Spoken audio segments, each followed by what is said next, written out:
Drain দিয়ে করতেছে, ড্রেনের জল এনে ছাড়ছে। এটা তো এখন সরকার যেটা ভালো মনে করে যে আমরা তো জনসাধারণ, আমরা কি করবো? ভালো অসুবিধা হচ্ছে, ভালো অসুবিধা হচ্ছে। অনেকেই দেখতেছে নিজেই, দাম তো আছে। এখন এইসব বলা আমার বয়স গেলে আমার জন্য পারে মনে হয় বাড়তে হয়, বাড়তেই পারে। ঠিক হয়েছে। হ্যাঁ আমি তো বললাম না ট্রেনের যে ওই কারেন্টের যে লাইন ওই দিকে এরা ইয়ে যেটা ফালাইয়া লাগিয়ে লুঙ্গা জলটাতে শুধু চলাচল করাটা ঠিক না, ঠিক না। এটা তো রাস্তার উপরে মানুষের নিরাপত্তা এবং অনেক কিছু ব্যাপার আছে। এই জলটা মোটেও ঠিক হয়েছে না।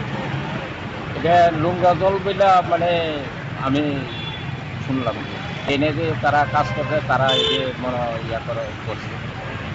জল তো ভালোই মোটামুটি পাচ্ছে। হ্যাঁ, চলাচলে তো একটু একটু অসুবিধা হইতেছে। মানে এখন কিছুক্ষণ যাবৎ মানে তো একটু অসুবিধাই জলটা। হ্যাঁ, জলটা একটু যদি সরাই দেয় বা একটু ব্যবস্থা করে একটু মানে একটু ভালোই করে। এটা এই তো ক্লাবের দিকে কি এটা মানে 20 পার হয়ে আর কি, যেটা দুর্গা মানে 20 পার হয়ে আর কি।